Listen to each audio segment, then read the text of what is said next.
And now, hello and welcome, heroes, to the Crit Academy.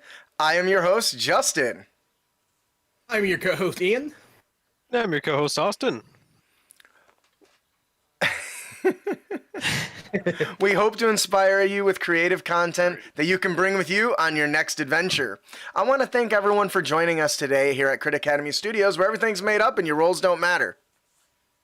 Yep, that's right. Your rolls are like a plane without mana. I'm not talking the airplane.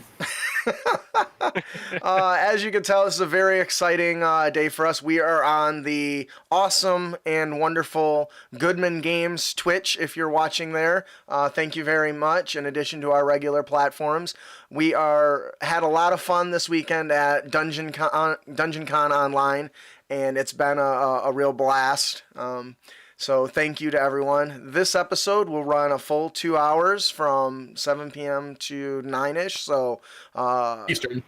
it's going to be a little longer than normal, but hopefully you guys will enjoy all the content.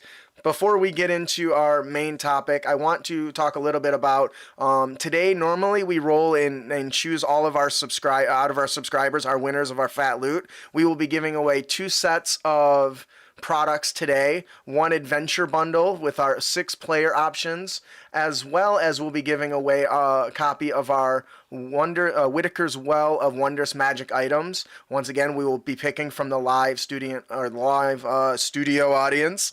So when we get to those moments, I will have my boy Ian here follow the chats, and we'll give you guys a call out and you respond, and then we'll pick somebody from random. And so I'm super excited for that. So that's going to be pushed a little bit farther into the show. I also want to give a quick announcement that our Capes and Crooks D&D 5e Superhero RPG Kickstarter officially has a launch date of June 29th. So we are super excited. I want to give a huge thank you to any of the players that came from Dungeon Con and gave me some feedback. It's the first time I didn't have biased feedback because, you know, my patrons and my players all are biased when making feedback, so it was really great to hear great, exciting feedback. So that wasn't have some motives behind it. So thank you guys. With that, we are going to move into our main topic: Planeshift Magic: The Gathering D&D settings. I'm super excited for this. In fact, Wizards of the Coast has already kind of been delving into this a little bit because they've already released 2 completed settings, if I'm not correct. Which, what were the 2 settings? Was it Theros? Yep, And Theros Ravnica. is one, and Ravnica was the other. And both of which are amazing settings if you want to change from the more traditional Forgotten Realms setting. So they did something even better, though. And I think it was kind of leading up to these because they've been around for a little bit. But they released what was called Planeshift setting supplements. So for those that don't know, Ian, what is a Planeshift? So the Planeshift covers in the various things that Magic: The Gathering. And D&D and Magic: The Gathering, they're obviously 2 different games, but they're both developed by Wizards of the Coast. And that also means that their multiverses can meet potentially, because traveling from one plane to another is something that's firmly established in both games. Yeah, That it is. absolutely. You can specifically one of the biggest and one of the first plane shift they made was Zendikar, which basically in and of itself was conceived as an adventuring world where parties of explorers, you know, delve into ancient ruins in search of wonders and treasures and fighting monsters and they encountered along the way. And many of the plane's creative roots lie in Dungeons and Dragons, which is why it was such a great idea when they first did the plane shift to start with that one. It really came from The Art of Magic: The Gathering Zendikar by James Wyatt. That feels a lot like a D&D setting book when you start flicking through the pages because it's chock full with adventure hooks, story seeds, but it lacks any specific rules references, which makes it perfect for any edition of Dungeons and Dragons or any other fantasy style roleplay game, which is just perfect if you're wanting to expand out into something else, but not necessarily go through the trouble of fleshing out a world yourself. It's worth noting too that many of the supplements they put in the documents cover here's how these classes might blend into the setting. Here's how the races might go in there. Here's some races that are unique to the setting that you can play as. They give you plenty of options. Yeah, there's a lot. Austin, did you want to elaborate a little bit on that for us? Absolutely. So, kind of like a very easy segue into it. You can think of plane shift supplements as kind of like a book designed to help take existing Magic the Gathering like setting details and stories contained in the books and turn them into basically your own kind of D&D setting campaigns or other RPG campaigns. Right. It's the easiest way to approach a D&D campaign setting on Zendikar, for example, is to use the rules that D&D provides mostly as written. A druid on Zendikar, for example, might call on green mana and cast spells like Giant Growth, but they're still just a druid in the D&D rules, perhaps just casting Giant Insect. Yeah, that's a really good point you make there, because we keep mentioning Zendikar because of all the settings that we're going to talk about, that's the one that is already close to the fantasy kind of genre. It's pretty like it's almost 1-to-1, honestly. Yeah. Like the settings that you're a part of is like, floating islands, deep caverns, literal dungeons that you can just delve into. Right. And just yeah. The plane shift supplement particularly was made for 5th edition D&D rules that you can find in these fantastic supplements, but D&D is a flexible rule system designed to model any kind of fantasy world. So the D&D magic system won't involve the 5 colors of mana or ramping up your most powerful spells, but the goal isn't to mirror the experience of Magic the Gathering in your role playing. The point is to experience the worlds of Magic in a new way through the lens of the D&D rules, or whatever RPG you're using. But the supplements we are covering do have additional kind of touches that are based on 5th edition, specifically monsters, classes, and the races. I don't know that there's any classes. I think they're all like monster options and player options and stuff like that. I believe so. So and it basically gives you everything you need to build a campaign. It only gives you a starting point to go off of, without question. Right. And finally, as we kind of said a little bit earlier, the Art of Magic the Gathering books can help you create the D&D campaign throughout these various settings. But that said, you don't necessarily need the books themselves to make use of the material. You can also go to the Magic the Gathering website and pick through the lore that already is posted there. Yeah, absolutely. If you are interested in following along as we do this, you can head on over to critacademy.com/post/episode 222.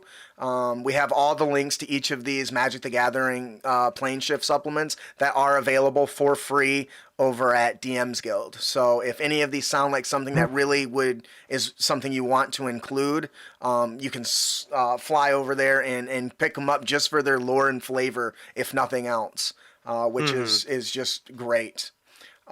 So the first world we're going to talk about is Amonkhet.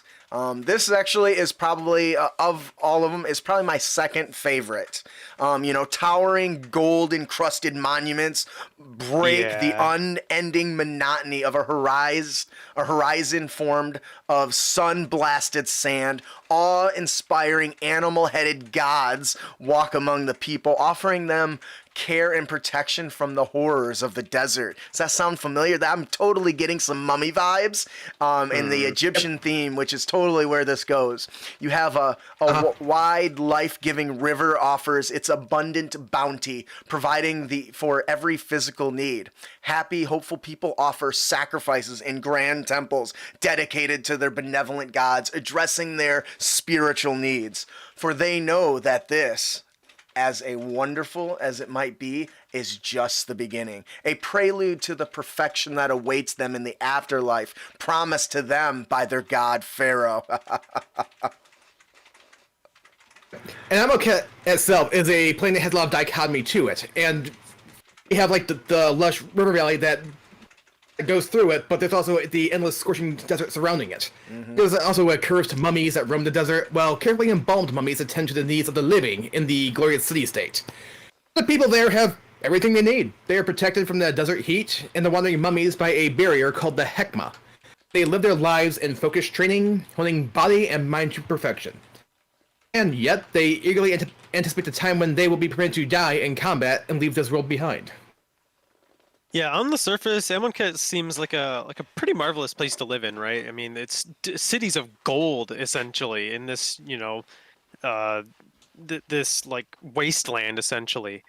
But something unsettling and nefarious always lurks behind the grand facade. The wise and benevolent god pharaoh, said to be busy preparing the wondrous afterlife for the worthy, is actually Nicole Bolas, the malevolent dragon planeswalker whose schemes far reach beyond this plane.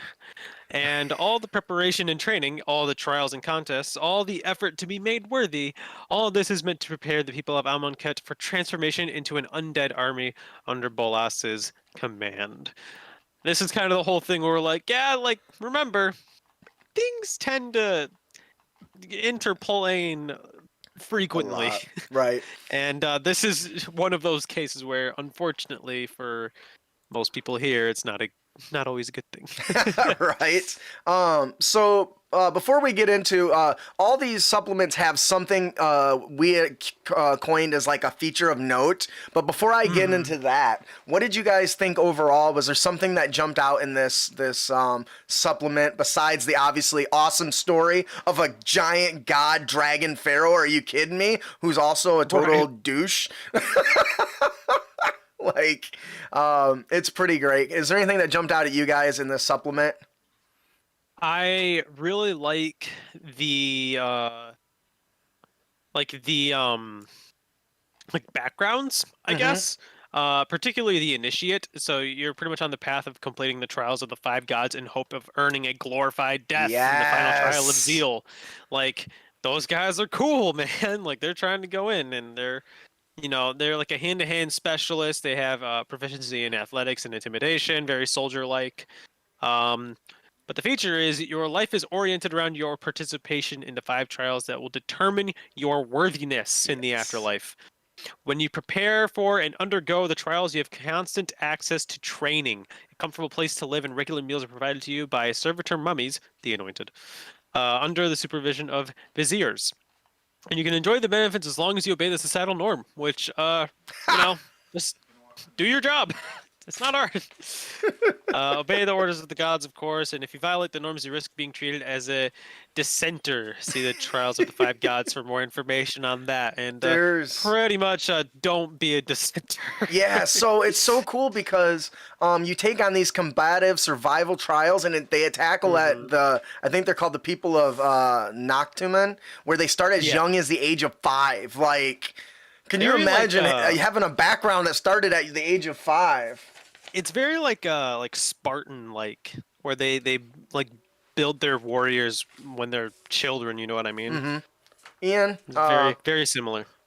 What did you think about that, or is there anything that stood out to you that was really just something that's outside of the norm of what you would expect in a D&D setting? I think you're muted, boss. I think so as well. Dun, dun, dun. Nope. Go ahead and reboot your Discord or something, and I will continue. Just make it quick. Our cameras are going to get all goofy for a second. One thing that I really thought was great is all the variety of humans. That was something that really stood out, because I feel like humans kind of get the short end of the lore stick sometimes, and they really went out with this fantastic new take on the humans. They of course have like the Avens, which are like flying Aarakocra type people, which I assume that it seemed like the stats were similar, but they do get some differences depending if it's a hawk head or an ibis head or whatever the bird type is, which is a subtle difference. So I like those little changes. They're also frighteningly much more man than bird. Yeah, like just the head and the wings. Worried. That's it. Yeah, at least the Aarakocra's got like talons and stuff, right? Yeah, they look a little more like a bird. So, Ian, did you get your audio working? Nope. It's breaking apart. You're gonna have to check your settings or something. Yeah. All right. So, the other thing I wanted to talk about the Amonkhet before we move on. Looks like we probably will not get to hear what Ian thinks if you can't figure that out. But we do have the 5 gods actually create domains for clerics, which I think is really, really cool as a player. It gives you more options for clerics in their different domain, whether it's the solidarity domain or the they do have some that are just like repeats, like you have the knowledge domain, but then you have the strength domain, I think, which is a different one, and get the Rona's blessing. That certainly, Rona sounds like a oh, it's because it is. They're like snake-headed people, I think, if I'm not mistaken. Yep, cobra-headed god of strength. Yeah. You are correct. Poor Ian looks so sad there. Hopefully he can figure it out pretty quick. Yeah. He might have to reboot his computer or something. So what I'd like to move on from is I'd like to talk about the supplement feature of note here. Now, when we say the feature of note, this is something that the setting has that I haven't seen in any other settings, or something that in and of itself can be brought into your stories and campaigns at a very powerful level to change the way it feels. And in the Amonkhet setting, we have the Curse of the Wandering, which is just fantastic. Sorry, I think everyone just left and my dog is having an anxiety attack. Yeah, so it sounds like. So so let's talk about what the Curse of the Wandering is. In Amonkhet, it's the greatest danger of the desert lands. A creature killed in the desert rises again as a zombie as soon as the moisture has dried from its flesh.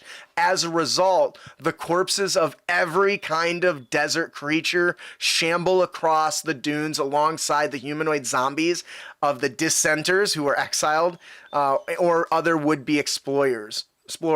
Most of these former humanoids are mindless marauders with statistics of the mummy in the monster manual, though some tales speak of mummies that have retained their sinister intelligence and even magical ability, becoming mummy lords. Which very much so reminds me of like a lich, yes, but just on a much smaller scale. So what do you think about this Curse of the Wandering? I think you could see the fun part would be like, you know, if a player had died in like this desert, right? And you know, they leave and you know eventually come back and they're like, oh my god, it's him, but he's dead and walking around and not on our team anymore. Right. I think that's like the obvious one, but right. Well, the thing that I think is the coolest is that it affects everything. Everything that dies in the desert. So that instantly means you can have a mummy version of every single monster in the monster manual, right? Undead dragons. There he is. He's back. he's back. I didn't do anything. That's the weird part. Maybe you bumped your mic or something. Maybe he had a shirt somewhere. Anyways, we'll continue. Try not to let it happen again. No. We ain't gonna let it slow us down. So the one thing of note I want to point out is mummies have an attack called the Rotting Fist, and this instantly makes every single monster that has this so much more deadly. If you don't know, not only is it necrotic damage, but the person must succeed a con save or become cursed by the mummy rot. This means they can't regain hit points, and its hit points decreases every 24 hours that elapses. So they are slowly rotting away. And you can only get rid of it with remove curse spell or a similar magic. Oh my god, that makes a horde of zombie goblins, even at level 20, is terrifying. Because they will eventually drain you into... I need to hit you once. Yes. But if each of them hit you, I mean, that's terrifying. Yeah, because if your hit point maximum hits 0, you just die. Yep. There's no death saves or anything because you don't have a max. You don't have a max health Yes. to go over. So you just kind of die outright. If you had 1 hit point, that'd be different because then something has to deal 2 damage to you, and technically it's over and you die. But 0 is 0. You can't get past that. Ian, what do you think? That's just nasty. I also want to just say, if you fought the big bad evil guy in the middle of the desert, drag him somewhere not in the desert. Right? Because he's just gonna come back and kick your butt. He's gonna come back stronger and even more mortal. So I don't know, man. If you would like to follow along in our show notes, you can head on over to critacademy.com/post/episode 222. The other thing is worth noting, mummies also have dreadful glare, which can frighten and stun a person. So you're basically just going to make a terrifying world out in the desert, which makes them the primary, very much like a zombie apocalypse sort of thing, right? Mm-hmm. So I think that'll do it for Amonkhet. I love the Egyptian theme. I love the fact that Nicobolus, this evil dragon god guy, is very manipulative, by the way, which promises all this stuff, and he's basically just waiting for you to die so you can come back as his personal army, which is why in my mind the wandering curse is so prevalent on this plane.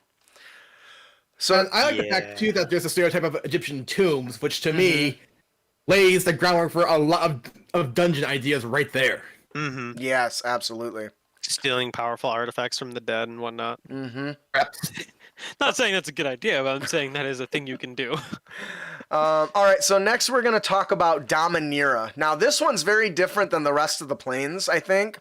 Yeah. Domineera is an enormous plane with numerous landmasses separated by vast oceans. If I remember right, something I read was somewhere around 80+% of the planet is like water, and everything is like a collection of, islands, basically. And this supplement focuses on the continent of Arona, which is and its surrounding lands, which are collectively known as domains. Yep. Mm-hmm. Yeah, that's you. Sorry. All right. And Ariana is the continent is split between its northern and southern parts, and the division is marked by a wide bay and a foreboding mountain range. Nice. Yeah. The southern part of Arona is dominated by Benalia, the foremost mercantile and military power on Dominaria. Man, they have a lot of names that sound the same. It spreads along the western coast and out to the nearby islands, including the Isle of Avenant to the north and much of the Spice Isles to the west.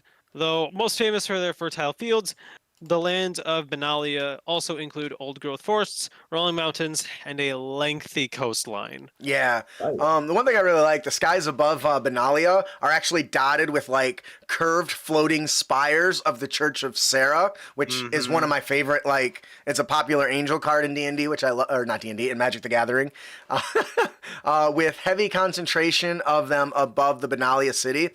In stark contrast, though, to the benevolent churches, agents of Belzenlock, a cabal, have been infiltrating Benalia from their stronghold to the east in Urborg, which are some nasty, nasty beasts. Ain't healthy. I also want to say, like, on the little like globe map that we have, like it really is just so much water. Yeah, great It's if you're looking crazy. for a nautical theme kind of adventure where the travel definitely. between two domains is prevalent, right? Yeah. And south and east of Benalia lie the impassable tangles of the Lanaware Forest, which is populated by diverse elven societies that are threatened by the Goblins and Orcs of the Iron Claw Mountains. And that's hardcore name of mountains. that's pretty common too. That's a really good fitting theme for another D&D setting. If you want to run a group of all elves and deal with the kind of the political climate that involves, them being constantly assaulted by the Iron Claw orcs and goblins, you could do that in this setting and then expand out from it. The land passage through Benalia, though, to the east coast of Aronia is virtually impossible thanks to the peaks of the Iron Claws. But the Benalish are a preeminent naval power in the region. By informal but frequently reiterated agreement, the Benalish ships stay out of the Voda Sea, and the merfolk of Vodalia allow shipping to pass along Arona's coastlines largely unhindered. I like this because now we've just added another layer to the political climate. You can pass the sea so long as the merfolk are okay with it. So as soon as you start some stuff and piss them off, I can quickly see all the ships from a particular group or faction being assaulted every time they go to sea and start disappearing and affecting trade and causing, hunger on a massive scale and spread of like plagues and stuff because they can't get resources because you done pissed off the merfolk. You done goofed. Don't want to do that. Right. Nope. Yeah, don't piss off the things that control water in a water-based world. Just saying. Right. And this command of the area on the southern coast allows the knowledge to maintain a permanent presence in the Cersei on the east coast of the continent. I love these proper nouns. To the northeast of Benalia are the Red Iron Mountains, which divide the more sparsely populated northern half of Arona from the lands to the south. The mountains' native Crookshank kobolds fared poorly during the chaos of the Rift years, and the mountains are now dotted with Benalish mining settlements. Which means, as you might have guessed, a lot of rare metals, gold, all sorts of fun stuff in there. Oh yeah, which is really great if you like to have those a great kind of setting area. If you got those players who love to craft their own weapons, using this sort of setting, you can. It's already kind of. I love the Crookshank, by the way. That's an awesome name. So kudos to whoever came up with that. But it's a great setting area if you want to really explore the different risks of adventure out and finding these rare elements. Now, there's more here than I originally thought. So instead of reading all, there's several other different domains. We're not going to go into the details of them. I do think it's a lot. I do think it's worth noting that there is an entire academy, which is all basically like a wizard's academy. I think, which is a pretty cool. Kind of, if you want to go with like a Harry Potter style theme. I think it's the Tolarian Academy. I think is what that is. Yes, Tolarian. Yep. I think they focus a lot on like the gizmos and gadgets. But yeah, actually, one of the pictures is like a woman with like her eyes all red and stuff because it's like being like fused with some stuff. It's real weird. It really very experimental. So there's a lot of different things. We do have a feature of note here that we want to talk about, but was there anything in this supplement that jumped out at you guys? Hey, I just look at these lobster people here, just saying. What people are those? The Homerids. The Homerids? That's pretty cool. Yep. And they're constantly at war with the merfolk, because of course they are. That's funny. I just like the history behind all this, because there was like, we just talked about like we barely touched it. We just glossed over like the Rift years. We were talking about like in this supplement specifically, there's a bunch of like different heroes from Benalia and Talaria, and just you can just see like the actual just rich amount of history in this particular setting. If you like to homebrew monsters, I think this setting lends itself really well because the world is populated by these special reptilian creatures called Kavu, and they come in thousands of varieties. So you could have a Kavu that looks the exact same as the one next to it, but one can spit fire and the other one can hypnotize somebody. So if you like to kind of dip your feet in the experimenting of creating your own kind of monsters, running a short campaign in this setting is a really great way to do that because the players and the characters that adventure might run into Kavus over and over and over, but it can never necessarily be the same type, even if it's the same level and looks the same, which will throw your players for a loop and a challenge. I believe that. Believe it. Too much Naruto of me. The feature of note that we chose was the domains. The continent of Arona is split into the domains, as we mentioned. And this supplement contains very in-depth details on each of the domains. The natural and architectural beauty of Benalia, the graceful curved floating towers of the Church of Sarah, or the mages Tolarian academics of magic and science. Each is given details on the domain's overall alignment, suggested races, backgrounds, and classes that go well with the domain. These even include suggested ideals, bonds to fit with the setting theme, though the characters aren't really restricted to this. And to me, that's one of the coolest things about this. For instance, you have the Lanaware. We mentioned the Lanaware elves. So it actually gives you a little segment on Lanaware quests. So, and there's a little D6 table you can roll on. And one example is track down an interloper who managed to escape punishment for crimes against the forest, perhaps even just trespassing in the area, which is very cool because that gives you a quick random generator, not only that you can use for this setting, but you can rip that out directly, just change the names and toss it into your setting, which makes it very valuable. Additionally, you've got the Lanaware Sights. These are a D10 table of places of note. So you might roll a 7, get a sinister-looking tower made from a dead tree, which I just think is fantastic.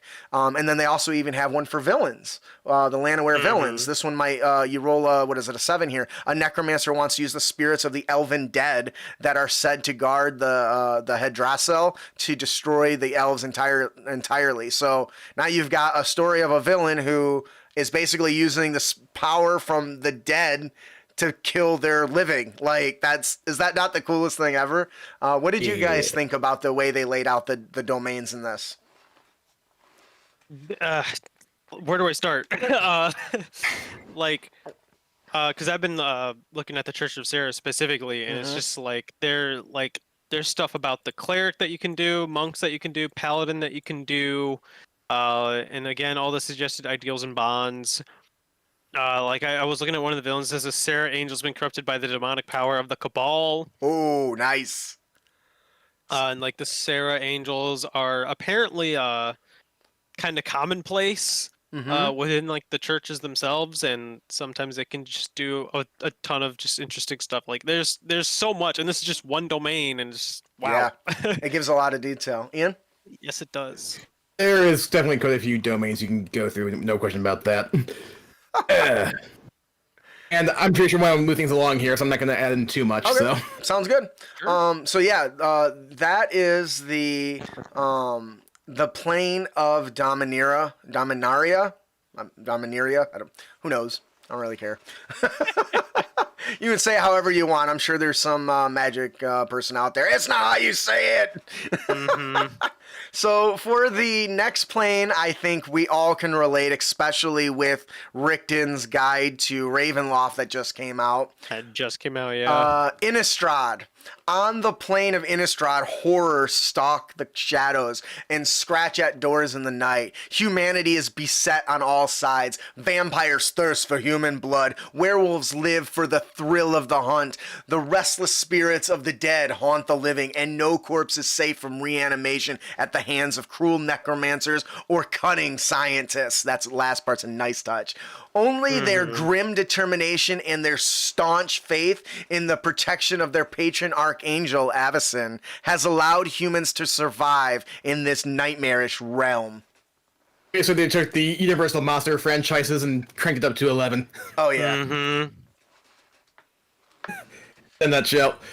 And honestly, the people of Innistrad here are surrounded by monsters. Without exception, anything that's not human, be it a rat or even an angel, potential enemy. Even the traditional allies, from the angels and griffs to herons and hounds, are not quite reliable in regards to alliances at best. But the madness that grips the angels seems to seep into every living being. Yeah, that's right. Madness affecting angels. And at the same time, humanity's angel enemies just getting more and more powerful. Yeah, the specific horrors that the people of Innistrad fear most are all reflections of humanity's darker nature. Still, the most dreadful creatures of Innistrad lurk within human towns and cities, pursuing their twisted schemes and unholy desires in the heart of civilization.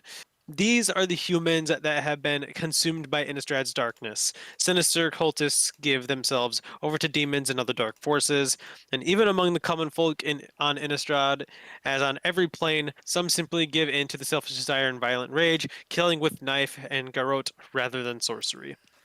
Pretty much, this whole place is just Scary as hell. Yeah, this is your gothic horror setting that, except it's instead of just one town, and it's like, oh wow, we could just skip that place because we could do that. No, this is the whole fucking plane. This is the whole plane of existence. It is all just bad. Right, now think about Berserk. Yeah. Yes, that's a good example. The one thing that I really liked about this is this campaign setting actually encourages all the players to be only humans. Because everything else is trying to kill you. like, Yeah. and that makes it ever more interesting because it's no question that humans are considered generally the weaker of like all the sentient races for a myriad of different reasons. And I know that some players hate when options are pulled away from them, but I think that this is a good setting where you could get a lot out of the fact that everyone's a human and really play the role of when somebody isn't human, the kind of fear and distrust that comes with them not being their own kind, which kind of pushes that whole speciesism, right? Where they don't get along just because they're different.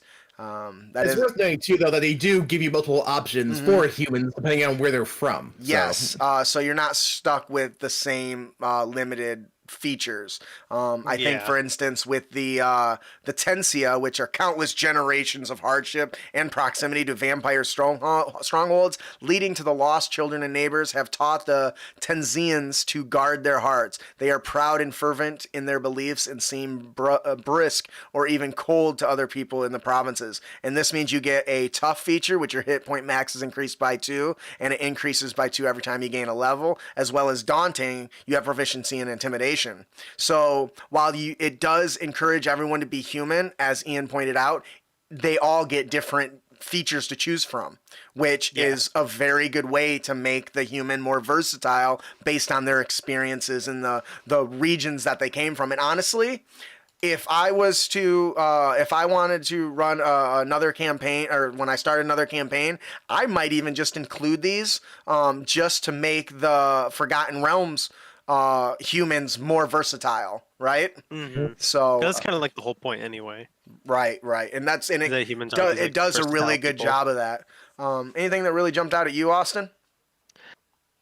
Yeah, so let's just go straight to the sanity stuff real quick. So Oh, when hey, it starts hey, to drop below. You talking about the madness thing or something else? Yeah. That's our feature of note. Is there some before we get into that? Is there something else you want to talk about? No, because that's the one that's so Okay. I'll allow it. Well, I was gonna say we can skip it for now because there is the Strahd is technically here. Is he? Apparently, yeah, he's well, kinda. I mean, Strahd von Zarovich, the Striffen Morer, is parallel of Strahd, essentially. Okay. So he's got a very slightly. similar. So basically, you can use the same stat block and everything about him. Kind. Is this It's position? the same picture, even. Yeah, it's even the same picture they put in here. Unchanged from the statistics of Curse of Strahd adventure, except that he lacks the vampire weaknesses feature. Instead, Trevor has the weaknesses shared by the Innistrad vampires, and it's in the earlier section. But yeah, he's basically Strahd is in here. I was surprised nobody wanted to talk about the Necro Alchemists, because that is cool as hell. Like the image of this Necro Alchemist looks like a mad scientist guy, and he's even got the big giant switch for bringing Frankenstein monster to life, which is pretty cool. They recommend just using the mage stat block and reflavoring it, but man, that is really cool. This does give you a variety of different types of mages. Whether it's the Necro Alchemist or the Ghoul Callers, they really did a good job giving some really great flavor to those different varieties, and even going and beyond to separate witches and cults and stuff. So if you're really looking for good kind of backstory and theme for an upcoming, group of evil mages or cultists or witches, this is a good supplement. You can find some good stuff inside of it. As we mentioned, there's a lot of stuff in these. I wish I could go more, but we do have to pick our features of note. And even though I was going to talk about it, Austin seemed very excited. So why don't you tell us about our supplement feature of note for Innistrad? Sure. So, of course, we kind of just said, but it's Emrakul's Madness. And Emrakul's arrival and the madness that spreads across the plane around the Eldrazi Titan. A D&D campaign can take the setting beyond the traditional Gothic horror. If you want to add elements of Emrakul's Madness to your campaign, use the Sanity Score rules in Chapter 9 of the DMG. It allows it allows characters to make sanity checks to interpret the effects of Emrakul's corruption, and sanity saving throws to resist the effects of the spreading madness. Mental corruption is not the only effect of Emrakul's presence on Innistrad, however, particularly after the Eldrazi Titan fully emerges into the plane. The madness she brings is accompanied by physical mutation as well. Rather than unleashing hordes of spawn upon the world as the Eldrazi did on Zendikar, Emrakul causes the living creatures of Innistrad to transform into her spawn, becoming warped and horrible fusions of normal and Eldrazi flesh. This. Go ahead. I'm pretty sure, as most people kind of figured out quickly, the Eldrazi is basically Magic the Gathering's version of like the Cthulhu-esque creatures. So, Yep. And it does have like a ton of, because it starts to get bad when you get below 10. Yeah. It goes from distorted, and then it gets to like, disfigured, misshapen to downright monstrous. Yeah, it literally can turn you into like a Grimlock or a Troglodyte or Bullywalk or something like that, Or a which is Mind Flayer, awesome. an Aleph. It gets pretty bad as your sanity. So the reason I think this makes for a fantastic feature of focus is because, or feature of note is because this sort of detail can be tossed into any setting to instantly become a campaign focus, where people are starting to shift and distort and twist, and it turns out that either this Eldrazi Titan or this Cthulhu-esque monster is being pulled or is arriving closer to the plane or the world, and it's starting to shape and change the world around everyone, and creates this very interesting investigation style, horror detective style game. All the while, the players and their characters themselves have to constantly ward off the effects, or they start to change. And that, to me, just is cool as hell. That's like the good zombie flicks where somebody gets bitten but doesn't tell anybody. Like, if one player wakes up and you describe that you notice on the back of your upper arm a patch of flesh becomes transparent, revealing the twisting muscle underneath. Are they like they're not gonna like run up and say, "Hey, look what's happening to me"? They're probably gonna keep that stuff to themselves, which is just gonna make it so much better later on. Overall, do you I think this nails the horror kind of theme if you're going for that sort of Call of Cthulhu feel. For sure. Even just this one part, these couple pages of this 40-page document is well worth picking up. Yeah, there's a lot. Did you guys have honestly. anything else about the Emrakul's madness? You should see the artwork of these corrupted things. Like, this horse just looks like its flesh just melted off. It looks crazy. Tentacles are flailing out of its body. Yeah, it's all just... It's very unnerving. Sure, man. Yeah. But I guess that's there's the a person point. in there somewhere with an axe. Like, you're not really sure what's going on. yeah. Oh, I didn't even notice the person on the back. I think it's a person. I see an axe. That's what I saw. It might have been a person at one point. Ian, did you have anything? The thing of note to me was, for the setting at least, is like everybody who's supposed to be the good guys may not be, because as we touched on, even the angels, who were the warriors who protected the humans at this point, insane and started nuking humans. So the church that worships them, like, oh, I guess that's what the angels want us to do now. So let's nuke the humans too. And they make it very clear that there's divides within it, just saying, we have to though. That brings in quite a few elements too. That even the single organizations are not united. Yeah. Yeah. How do you? I'm trying to look at something here. Yeah. It's good, because I could start the next one anyway. Okay, good. So, Ixalan. Hey. Deep in the heart of Ixalan's verdant jungle lies a treasure beyond imagining. Secure in the ancient golden city of Orazka, the Nice. immortal sun is an artifact of mythic power that promises boundless wealth, the strength of empire, command over nature, and eternal life. Who doesn't want to live forever? That sounds awesome. For centuries, it was only dimly remembered, veiled in legend, but now legend has become reality. And all the people of Ixalan seek the immortal sun and the power it promises. They will stop at nothing to claim it for themselves. It is very similar to, I believe, Zendikar, where it's just this kind of like naturally like dungeon styled setting, or except this time it's just verdant forests. I would say it's and other less things. like that because the world is more there's more of spread of population than there is in Zendikar, but we'll touch on that in a little bit. Yeah, that's fair. Yeah. Because there is something about this that really does set it apart.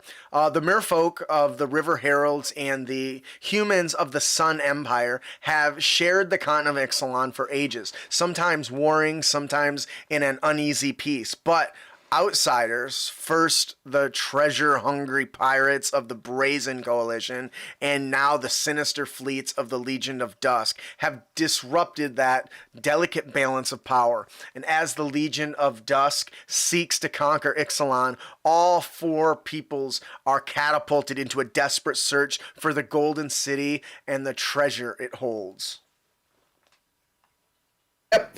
The whole world just waits to be discovered. Ancient ruins from the Sun Empire's heyday can now be found overgrown and half buried in the depths of the jungle. Sacred springs infused with magical power well up from the high mountainsides, and hidden coves hold pirate treasures stowed by captains long forgotten. Yeah. Explorers from all four peoples uncover such sites as they scour Ixalan in search of the Golden City. Yeah. And if you guys haven't figured it out by now yet, especially when you look at the artwork, this is kind of like a combination of the Aztecs / Spanish conquistadors blended together to create its own. And this is actually an excellent time to also touch on the other thing thrown into the mix that helps make Ixalan's own. The dinosaurs. Yes. So you mentioned that it was similar to Zendikar. The only thing that the one thing that makes it significantly different, and Zendikar has less major populated areas, while this one is more like they're very spread out, so you're more likely to run into civilization you hear, but the same setting is still the same. There are, cities and stuff that have fallen, have been overgrown, and have been dropped away, but there's much more variety, I would say, in the different cultures that I feel like Zendikar doesn't quite have as much. I would say I don't, and I might be just misunderstanding that. I love the touch on the fact, like, the Legion of Dust literally looks like conquistadors. Like, they got the ugly helmets and everything. Yeah. Also, they're vampires, and there's a stat block for you to be a vampire. But now we have vampires, so I don't know. Maybe. I want to. So, aside from the feature of note, which we are going to touch on, what is something else that you guys that jumped out at you, Ian, that you thought was very excellent about this supplement that could be brought into somebody else's stories and campaigns? I think like some of the extra race options they have here, which pop up sometimes in some of the other supplements, but not always. I think it has some nice touches to it. Like, as we said, they give you options of how to play a vampire, which was available long before the most recent supplement came out. Yeah. Yes. I do think it's worth noting. I agree with you. This gives you more character trait or more character options than others, including a siren. Like, that's cool. You can get the siren song feature. You can get flight, which is pretty cool. And I really think that that little things like that are, once again, if you're not going to run the setting, you can rip these stuff because they're written by Wizards of the Coast team members. So they're pretty well fleshed out and balanced. So it gives you more options to offer to your players as well. And I also want to mention too that like this setting document also includes a map of Ixalan in there, which not all these do. And some change in the stream over at Goodman Games is saying, I like maps because I like the worlds. Yes. And they can be so inspiring too. Like, there's nothing for players that travel a lot, the player characters that travel a lot, having a map up and like attack point that shows progression makes the players also feel that progression. So the fact that it has a map is pretty a nice addition. Yeah. Austin, did you have anything? Yeah. I guess it ties in again with the feature of note, but like the dinosaur stat blocks are crazy. That's all I'm gonna say because we can get into it later. Yes, we wanted to. So let's go ahead and do that then. So the feature of note is the dinosaurs, and dinosaurs are dominant form of life on Ixalan, the absolute rulers of the coastal lands held by the Sun Empire and the forces to be reckoned with just in the interior of the jungle. A number of the dinosaurs appear in the monster manual, with even more to be found in the Volo's guide, as well as this supplement enhance the Ixalan campaign setting. Though many of the dinosaurs in the Volo's guide also appear in the Tome of Annihilation, so keep that in mind. If you already have one book, you may not need to get the other one. The opening of somebody said this earlier, and I was proud of it because I couldn't do it. Orazka, the Golden City, reveals the existence of 6 huge and elder I almost said dragons, dinosaurs, apparently preserved for centuries. Compared to their smaller cousins, they have less brightly colored plumage and are far more grayish and sinister. But their feathers are a bright gold that matches the city that's around them. They are strong-willed and ferocious and thus hard to control, but the power of the immortal sun gives the Sun Empire warriors who wield it with the ability to bring these elder dinosaurs under their command. Included in the stat blocks for this, inside of this supplement, the elder dinosaurs rocking a challenge rating 30. Are you kidding me? And you can control them if you just control the... Oh my goodness. So the reason I think Ixalan is so cool, because I'm instantly thrown back to my childhood of the Flintstones, where everything functions by dinosaurs. Like, you've got all these tall buildings, but you've got like a brontosaurus with like a little cart on its head, and it just goes up and down as an elevator. I think that is just so cool. All the carts are not being pulled by horses; they're being pulled by like velociraptors or some maybe lesser deadly creature. But I think that's what really sets Ixalan apart, I think. I do think it's worth noting, too, that not only do they have the stat block just for elder dinosaurs in general, further down the list is 6 additional smaller stat blocks of each individual dinosaur that says, add this to the stat block. Yes. This guy. And the other thing that's really cool is they do give you a lot of flavor for the different types of dinosaurs. Like, for instance, you have the horned herbivores. So it talks a little bit about, the smaller herbivores are found in the plains of Ixalan. Rather than depending on the size for defense, these dinosaurs are protected by plated scales, sharp horns. And so it gives you the details of how to describe these to your players, especially with lore checks and just observational, perception checks, which is really, really great for somebody who's like me and has to have, it written out. Otherwise I forget. Yeah. And it does, of course, give you recommendations for stat blocks to use for the different, flesh eaters and the teeth and frills type monsters, which is really, really cool. Austin, was there anything you wanted to add to that? Because I know you were talking about it. I was just gonna talk about the Ian said it earlier, was the different stat blocks that they have and how that kind of like separates them. And I could just imagine being like, oh man, we had to fight one of these and we all almost died, and there's 5 more of these that's being defended by the immortal sun. This is dumb. We're not fighting these. It's very cool. We mentioned the elder dragons or dinosaurs. Dang it, the elder dinosaurs. There's they each got different names, and they have, while they use the majority of the stat blocks the same, they do each have their own additional powers that are unique to them, which is really, really cool as well. So, was there anything else for this? I think we got it pretty good. Alrighty, so I want to take this opportunity. I mentioned earlier that we were going to do a giveaway prizes. So what we're going to do now for our first giveaway, Ian, I'll probably need your help on this.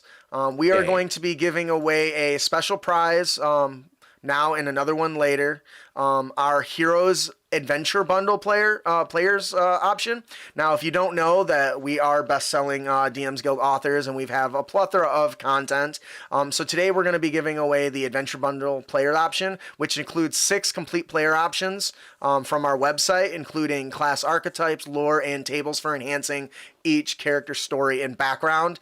This one includes a Blade Dancer, which is a twist on the Ranger archetype. We have the Circle of the River Druid, which is very much changing parts of your body. So having a wolf claw in one hand and, flailing tentacles in another. We have the School of Binding, which is a true summoning class. We have the Skybreaker fighter who can touch a creature and send them falling in the wrong direction. We also have the Warmind Cleric, very much in the mind of telekinesis and mental assault. And then, of course, we have the race, the Werecat, which is one of my favorite, and honestly, it's the only one I felt comfortable publishing with races because it's all about being able to shapeshift into a tiny little cat with connections and espionage. So we're going to be giving that away. If that sounds like something you're interested in, please in the chat below type in crit. And while we're going through this, Ian will keep track of how many we are, and we'll roll for one once we get to the end of the main topic and select a winner for that giveaway. Once then, you'll be contacted to collect your prize. Yeah. All right, let us move on to our next domain, which is Kaladesh. Kaladesh is a living work of art, a vibrant, beautiful plane where anything is possible. Optimism, innovation, and the spirit of creativity fuel an intoxicating renaissance of invention and artifice across Kaladesh. Its inhabitants frequently assert that anything can be built, and brilliant inventors seem to prove that saying every single day. Oh yeah. And clockwork automatons walk the streets, acting as servants and bodyguards, soldiers, sentries, and so forth. And act as monster pets. Airships provide transports both within and between cities and the villages of the plane, and carry prospectors high into the sky to draw on limitless reserves of the magical ether. Or aether, yeah. Intricate and ornate whirling thopters flit over marketplaces, carrying messages, gathering information, and driving away gremlin infestations. Gremlin. It's all right. Elegant interlocking gear mechanisms raise and lower bridges over canals. Exquisite tools gleam like jewelry, incorporated into the bright and colorful fashions of artisans, prospectors, and inventors alike. In all these fabulous constructions, intricate design and graceful beauty are prized almost as much as efficient function. The artifice that produces these works is viewed as the ultimate form of creative and intellectual expression. There's a lot of swirls, there's a lot of glowing objects. It's almost a slightly more magical version of steampunk. Yeah. So I believe, if I recall correctly, they took a lot of the inspiration for the art design from India. So. Oh yeah, I did. I hadn't even really noticed that. So, very much Bollywood brightness. Kaladesh owes its bright existence to the tangible presence of Aether, a raw form of magical energy that fills the space between the planes. Aether seeps into Kaladesh and has become a critical part of the environment, as well as the foundation of contemporary civilization. The skies are full of it. The plants and the trees bend and twist to be closer to it, and flowing water trace patterns beneath it. The ingenious inventor Avati Via developed a way to refine the volatile aether into a potent and safe fuel, a process that has made all inventions and tools of the society possible. So this is actually one of my, remember I told you the other one was one of my second. This is probably my favorite setting because brain power is power here, not brawn. It's not brutish. It's everything intellect rules, right? Which means as a DM and game master, I can totally create so many different things and just say, it works by ether. No matter how goofy or weird the device is, which is just super exciting to me. Before we get into the feature of note, though, was there anything that stood out about this plane that you guys really thought was cool and is worth note? I thought it's awesome they actually added a sorcerer origin, which is the Pyromancer.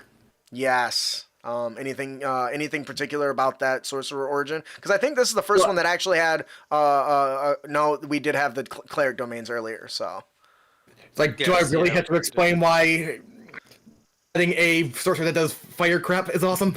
Well, I guess not. Is there any features about the Pyromancer that are particularly interesting? Oh, so hard to fire when you cast a spell of first level or higher that does fire damage. Fire erupts from you, which causes creatures of your choice that you can see within 10 feet of you to take fire damage, equal to half your sorcerer level. You gain resistance to fire damage, and you can ignore resistance when you use fire damage, and that's just levels 1 through 6. Yeah, that's pretty cool. Yeah. I like that. What about We you, do like Austin? fire. That burn, So- baby. In the same vein, actually, I like how some of the classes are treated in here. So, like, fighters are common, they're kind of just everywhere. But monks are completely unknown. Really? They don't quite really exist unless you want to create a monastic order found in one of the remote regions of the plane in this plane. Right. Same as like paladins, and even then, like, they still would probably be viewed as a mage. You just happen to swing a sword really well. They outright say that clerics just don't exist in this setting. Yeah. Like it's very like, yeah, it's this is probably the setting where they're kind of viewed most differently, I guess. I A would lot agree of with that. things just either simply like don't exist or they're viewed completely differently, such as like the paladins being viewed as basically mages. Yeah. Yep. It's kind of crazy. It's pretty weird. It's all magic. It's all magic. Yeah. The thing that really drives the campaign setting to interest for me is in the main storyline of Kel Kadash block. You have what's basically the Aether Revolt, right? There is an out-and-out rebellion of renegades when the consulate government takes a kind of an oppressive turn, and the campaign focusing on this revolt might put the player characters in a position of renegades trying to capture an Aether reservoir or masterminding and sabotage of some of the consulate airships. And this really can make for a very intrigue and mystery focused style play, especially if you this would be really great if you got a group of like players that want to play like thieves and rogues. This would be a really great setting for that because it's set up with these internal factions kind of struggling over what's going on, and the players can kind of take on the agents of one of these factions and trying to ruin the plans of the other ones, which I think is just a really great if you want to go into that very Ocean's 11 kind of heist style gameplay. So, well, with that said, let's talk about the features of note. Here we have a campaign that has some feats. There are some nice options for player characters. They can gain these additional abilities related to the Aether and invention directly. I want to talk about Quicksmithing. Remember, we talked about the whole area is all about knowledge. So, of course, you're going to have some stuff that represents high intellect, right? So, Quicksmithing, you have mastered the art of on-the-fly invention, improvement, and jury-rigging. You can use your talents to create immediate short-term magical effects similar to spells, given time and adequate supply of Aether. So when you choose this feat, you can choose two magical effects, each of which recreates the effects of a first level spell that has the ritual tag. This spell can come from any class list, but intelligence is your spell ability modifier. Austin, would you like to tell us about servo crafting? Sure. So servo crafting. You are skilled in the creation of servos, tiny constructs that function as basically personal assistants. Servos, servants. No, I got it. You can cast the Find Familiar spell as a ritual, creating a servo to serve as your familiar instead of an animal. That's servo cool. statistics appear in the artifact creatures section of this document, and in every other way, a servo function has similar functions to the Find Familiar spell. You can communicate telepathically with it and perceive through its senses as long as you're on the same plane of existence. You can speak through your servo in your own voice. That's cool. And additionally, when you take the attack action, you can forego one of your own attacks to allow your servo familiar to make one attack of its own. That makes it better than the regular Find Familiar spell. Find Familiar, you can't do that. I would say it's closer to the Chain of the Pact Warlock I would agree. feature than anything else. It's very, very similar to that one specifically. What do you think about these, Ian? Just like the sheer visuals, as I said before, of this setting and these feats, I think help feed that setting even more. Of lots of constructs, there's a lot of like clockwork devices, creatures, what have you. Yeah. It just, like I said, builds onto that even more. Yeah, absolutely. And like I said, I love this. I thought this was cool. I think it's the only one I saw feats in, but it's very thematic, which is perfect for the Kaladesh kind of campaign setting. Once again, They also do one or two more race options as well, such as like the Vidalcan. So yeah, I do think this works really well. If you're running artificers in your game, I think tossing this in as a feat would be really a great addition. Not only for maybe access to the artificer, but to anybody else that kind of wants to play the tinkerer side of things, but not take the artificer class. So. All right, that'll do it for Kaladesh. Before we get into the last one, Zendikar, Ian, did we have any people respond to the entry in the live stream? we did. And we Okay. had like one jump in. Okay, well, it Actually? looks like he'll end up being the winner then. I was just trying to fix. I see how many people are in, but there's no chat going on. So, all right. The So, other thing too is that there's just more users present than there actually says they're present in chat. But anyway, so, all right. So next we'll go on to Zendikar. We've already mentioned Zendikar several times. Zendikar is a dangerous world of lethal risks and priceless rewards. From the perspective of its inhabitants, it is a hostile place that seems to be actively trying to kill any creature that has the audacity to just live there. Yeah, kind of. Yeah. The danger, That's true. the danger is unrelenting, precarious terrain, cunning predators. That's worth noting, and natural disasters on massive world plane or planar scale, all present a constant challenge to survival, as do unpredictable ripples of change that wash through the plane, known to its people as the Royal. yeah. There's so many things that can kill you when you. I mean, shoot, even the mana that's in the land is wild and extremely hard to tame. Yep. Those feels almost alive when you try to wield it, and sometimes it just causes the land to manifest magical effects, much like spells do. Zendikar is a plane of deadly peril, without question.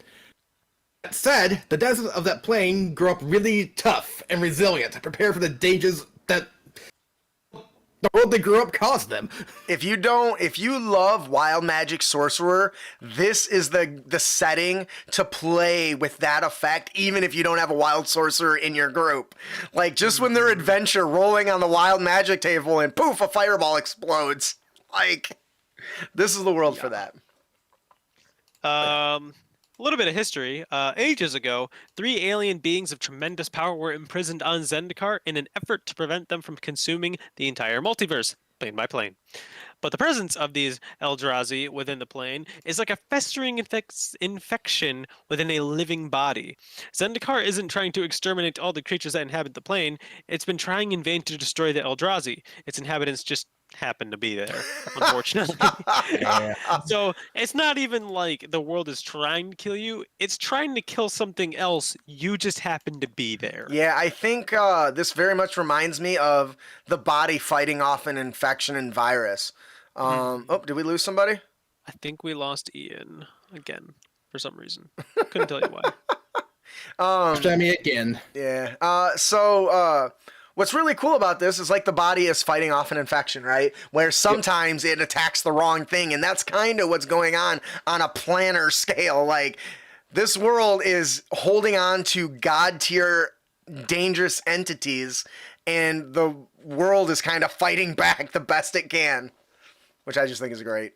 That is a hell of a story, which is why I think it makes for such a fantastic D&D setting, because just stepping outside the gates is dangerous, and that's not necessarily the case in the more traditional, like, Forgotten Realms settings. Hell, even being inside the gates is still dangerous. Fuck, dude. So, is there any things, details in this supplement that really was of note to you, Austin? I'm trying to like find more about the Royal specifically, but I just can't seem to find it in this document, if it is there. But I guess like I like the overall theme of it is that you can kind of get really crazy specifically in this plane. Like, you could create just awful monstrosities for your players to just go up against, and it probably exists there. Like, the magic is so like just turbulent and uh wild and uncontainable that like you could just say like, oh, sorry guys, a giant thunderstorm the size of half the entire plane just happened to roll in, and the lightning is the size of an entire city. Yep. Best of luck, don't die. So you wanted to know what the royal was. Yes. Let me tell you what the royal is. The world shifts and moves. Everything moves. Like it might be floating in the sky one day and end up underwater the next. I mean, the royal is kind of like an inflammation. We were using the infection example that persists after an infection is gone. Like the surface is damaged and distorted, and that's kind of why Zendikar overall is unexplored, because it's risky to go out and set up over here when it might be gone the next day. Yeah, nothing stays in place. It makes it hard to map out things. And that's crazy. what I think makes expands upon the setting being even better, because you can only have like a reliable map in the immediate vicinity. Like if it gets out too far, hey, there's city 10 miles. Nope, it's not there no more. Yeah, sorry, that city 10 miles is now a city 1,000 miles. It's somewhere else, dude. Like, what I think, it kind of reminds me of Avernus in a weird way, where like in Avernus, like it's even like space and time just wasn't the same. real, essentially. Yep. It was just like, yeah, that thing over there, we've been walking at it for like 2 weeks. Right? It hasn't moved. It's still the same size building. I just haven't. It's like I haven't walked for 2 weeks. Yep. I love it. Ian, was there anything that you really liked about this? The royal, that was a good one. Yeah. Yeah, I mean, as we kind of touched on, though, there's just so much to the setting itself. It's kind of hard to nail down anything in particular, because it borrows so many elements from other settings that you can use seamlessly. Absolutely. Actually, I think that might be a huge strength, that you can just take any player option you want and just drop it in here, no problem. Yeah, that's a really good point. I think another thing you could kind of make about this plane specifically is that you can just like anything could exist here. Yeah. Anything. Yeah. Anything. You could say like I don't know, you could even say like more than that, the gods probably. Yeah, I mean, yeah, but there's like other gods that could like exist in other planes, and suddenly they're existing here too, because some paladin or cleric brought in like their faith, and now it suddenly is here because this is a place of unparalleled treasure at the same time. So like, of course, other people from different planes of existences are just gonna come here and try and get all of their cool stuff. And it's also worth noting, too, that this document also includes other race options, too, and they definitely go out their way to tell you quite a few monsters that are here. It includes stat blocks for them, and for stuff like our main point we'll touch on here in a moment, the Eldrazi. They even say, okay, here's all type of Eldrazi, and here's some of the stat blocks you can use for the monsters of the Eldrazi. Yep. The one thing I want to talk about is goblins. These kind of get overlooked generally, but what's really cool about this supplement is it gives you different details on different goblin tribes and different stat features that they would have if they're from that tribe. For instance, the Lava Steppe tribe, the most indigenous of the goblin tribes, possesses a hard-won knowledge of geothermal activity on the plane, right? So they get what's called Lava Steppe Grit. You have advantage on dexterity stealth checks made when you high in rocky or subterranean environments. And they also get another one is the core goblin trait of Grit, which gives them resistance to fire and resistance to psychic damage. And an AC that's 11 plus their dex. Like, if a player runs in that and it starts fighting a goblin and realizes it's resistant to psychic and fire damage, they'll be like, well, I wasn't expecting that. So it gives you some really good detail as well as some lore on the different tribes. So if you're looking for some good lore or goblin lore and tribe lore, this supplement has some really good stuff for you. Same thing goes for the elves too. So, but we really want to talk about the feature of note, which is the Eldrazi. Now, if you don't know, an Eldrazi is a creature type describing an ancient race native to the Blind Eternities that have neither physical form or color alignment. In Magic the Gathering, color alignment is representative of the mana in the universe, right? Comes from the land. Their nature is ceaseless hunger, so they travel between planes, devouring the mana and life energy until the plane's destruction. Anybody seen Independence Day? Just saying. Intergalactic aliens that space travel and just consume the plane of all of its resources, then leave. The 3 Eldrazi Titans were bound on Zendikar in eons past. That's Emrakul, Ulamog, and Kozilek. And if I said those wrongs, Emrakul is warps biology, which we heard about in the Curse and Innistrad, right? It changes the way the creatures look. Ulamog warps physical properties, changing coal into gold or water into wine. And Kozilek warps reality. Used to be that travel took, 2 days to get to the building across the street. Now it takes, 30 seconds, and it's constantly shifting and changing in reality. Because these creatures infect the world, you can change and have so much fun with how... Austin brought it up in Descent into Avernus. Time is altered, right? The distance traveled doesn't equal the amount of time it takes to get there, which is a way to describe that in your world. And this kind of has a mix of all those things, which just makes the whole world unpredictable. It is unknown whether the Titans exists elsewhere in the multiverse. We actually do know that at least Emrakul has been in Innistrad. Each Titan lives outside of the planes, so they don't actually live on the planes. They're when one wants to feed, it extends parts of its body out into a plane to create a physical manifestation of itself there, as well as army of drones that are basically an extension of its will. I think this is really great, and this is why I like this one last, because if you're looking for a reason to have the player's plane shift, this is it. There is an infection and curse that has been spreading. We talked about it earlier, Emrakul's, right? And now the players learned that they're going to have to plane shift to another plane of existence to fight off this threat or stop it before it infects just their plane. And in this, they learn not only is it affecting their plane, but other planes are being affected by it as well. So I can totally see this coalescing in several different groups of adventurers seeking out this threat and trying to contain it, which just seems like an absolutely amazing epic level D&D campaign, in my opinion. And I think to add most to that too is this gives anything or anyone a target which they can go at without question. Like, no matter what alignment you are, no matter what your character believes in, it's like, hey, this thing might be a problem. We need this gone. So that might be one of the few times where evil and good. Anybody can, without question, create evil characters, have them join the party saying, we need this gone too. Yeah, sure. That D-bag over there is occasionally killing innocent people, but he's also very strong, and we're about to fight a god, so the god will destroy everything. So it's like Zorax has to go. I play a character called Zorax for everyone here. He's a lawful evil kind of character, and he does evil things. He kills people. He needs because he believes he needs to, but I mean, he could have probably talked it out, but he decided not to. He decided it was easier just to put a sword through them.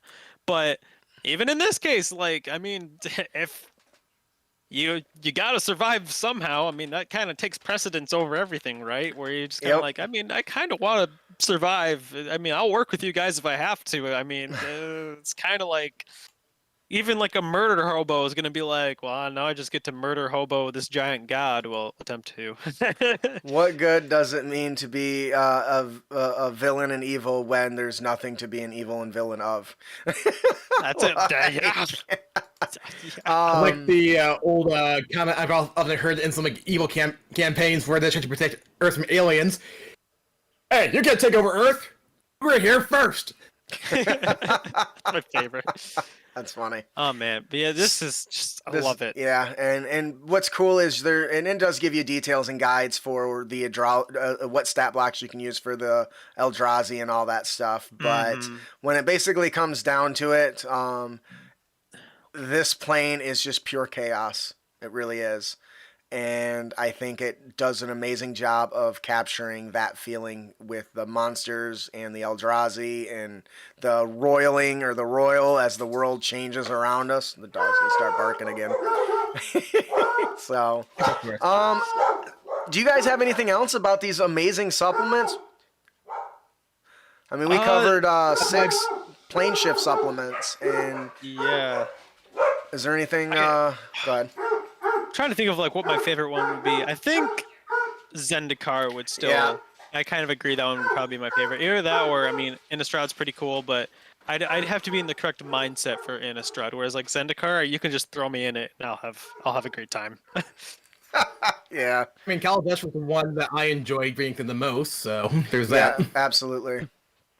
Although I will say, Domineera, I did like that one too. I like the idea of like the crescent spiders in the sky. I don't know. I think that's a really cool like setting piece. And once again, if you're just joining us or you're catching in the end, you can head on over to critacademy.com/post/episode 222, and you can find a link to all these. I do think Ian has probably been dropping those in the chat as we go as well, but you can find them all there. Pick them all up. At the very least, they're worth adding to your cart and downloading. They're free, and they are amazing resources to if you just want to pick and cherry pick from them and add different things to your setting. Yes. Once again, while they're not like a huge project, they are officially published by Wizards of the Coast, so you can the content is balanced and is no reason not to be able to make it available to your players if you're interested. With that, I think we will close out our main topic today. Before we move on to our Unearthed tips and tricks, Ian, do we have a winner today of our I already forgot the name Player of it. options. Yeah, our Adventurers Bundle, 6-player options for the audience. We do, and our winner today, without question, is Customer Chains. Woo! Congratulations, man. Go ahead Really and hope you enjoy it. you can email us at critacademy.com. Ian, I don't know if you can private message somebody, get their email address, maybe that'll work too. Through the Twitch and get it. If you are still watching, we are going to give away one more gift.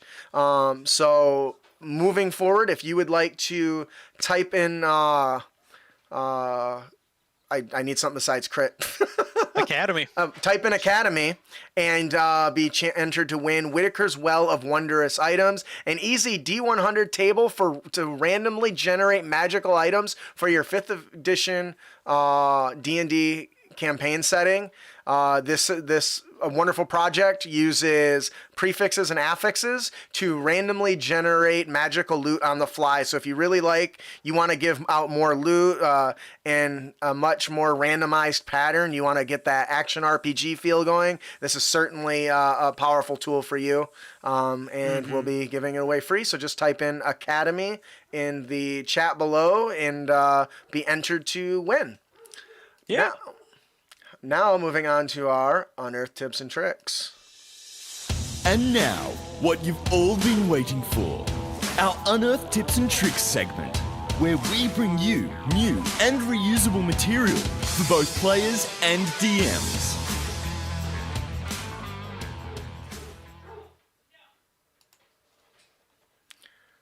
All right, we are back. Who would like to take our character concept there? Our character concept is Rumbar, Stone Chipper, who is a half-orc. And their basic description is this is a short, gray-skinned half-orc who is perpetually holding a rock of some kind. He wears worn and beaten armor, which is also marked by tears. His hair is chestnut and curly. His ears are large and he has a broken tusk. Personality-wise, he misses his glory days as an athlete, and he doesn't mind his current job, but it is boring in comparison, and he also lacks any moral complications. He also does what he's told by his employers, but not much else.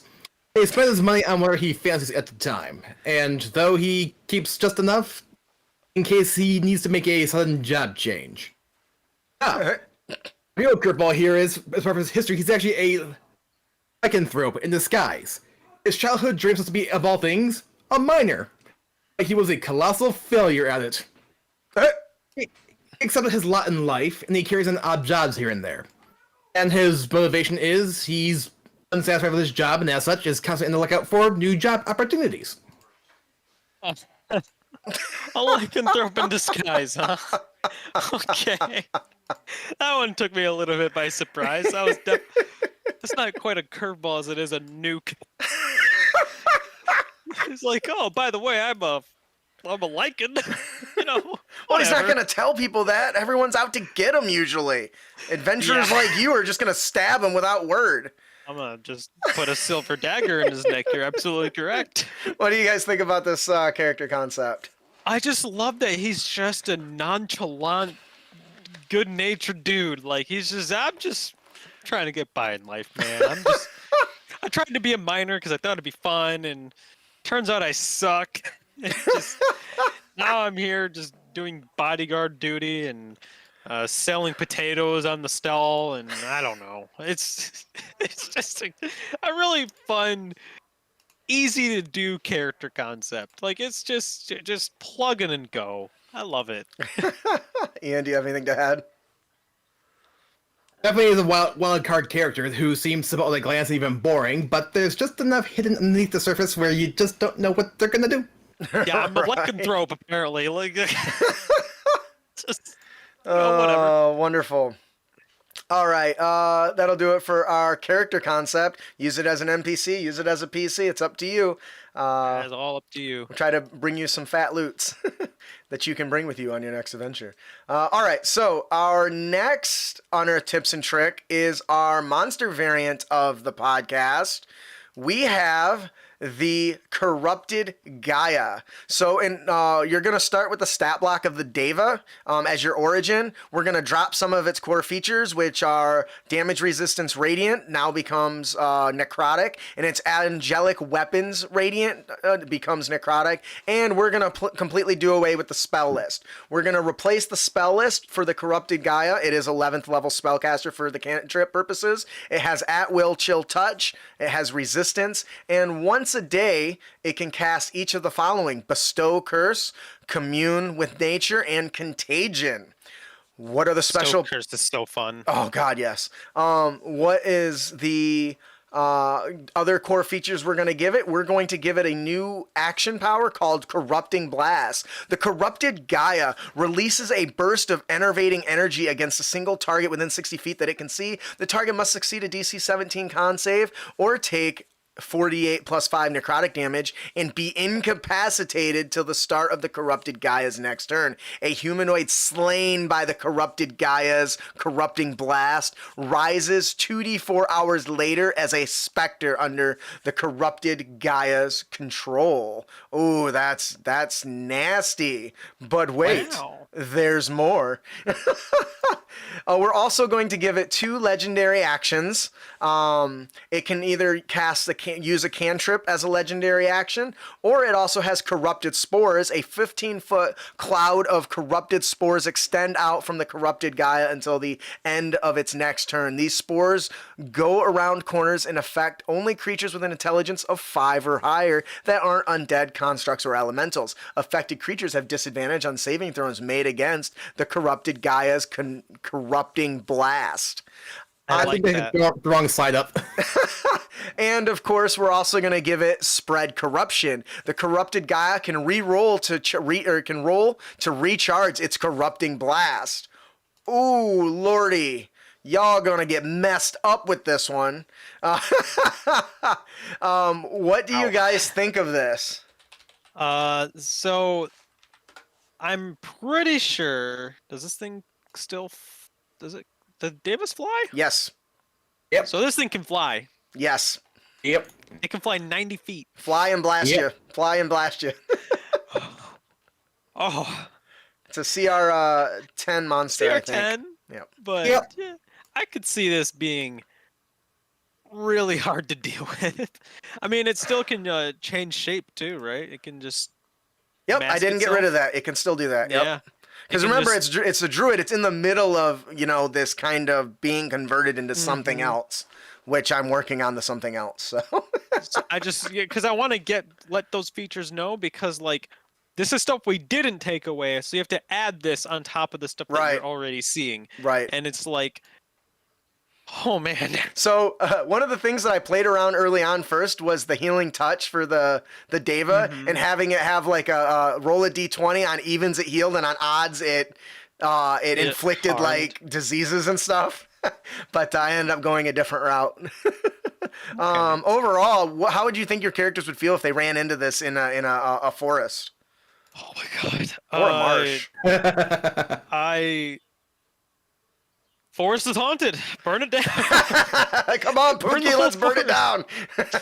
I'd be like, hey, anyone know Fireball? Just set the whole thing on fire. Everything. Burn it all. Burn it all ablaze. I don't want to deal with this. I don't want to deal with that. I don't want to deal with any of this. As I'm waving my arms like this. Just all that gone. Ian, what do you think? This thing be nasty. Now, Go ahead. granted, if I was playing my lawful evil character, I would actually be more unafraid of it, actually, because of the whole. He also has necrotic resistances and stuff, so he can kind of because he's a Azamar. So I mean, I'd be more apt and willing to be like go to toe with this. I'd be like kind of see it as like an interesting challenge, I suppose.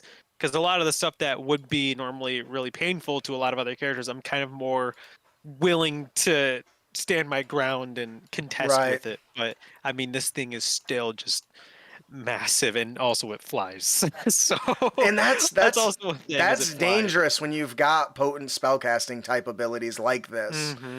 Because I can easily see the me as the DM using the fact it can fly to have it run away. It's running out of servants, so it flies away while it recharges its power, and they come back and blast somebody. Flies away. Yeah. I'm so petty like that though. I mean, But the fact that if you bring a character to death, and they are turned into a specter, that is just, that's horrifying for a player. It's one thing to die already, to lose your character, but to watch as them Yeah. grow and become a monster is just horrifying. And I also still want to point out too, you did not remove its change shape ability, which allows it to basically polymorph. So yeah. Like this whole, man. I mean, it's fun. I like the concept. It's just I'm like trying to rack my brain. Like I would have to have like dominate monster or something to like get near this thing because like it's just gonna fly away. And it's Well, just at level gonna 10, I think most of the players might have access to something similar, right? Yeah, Magic I item guess or that's fair. spell-wise.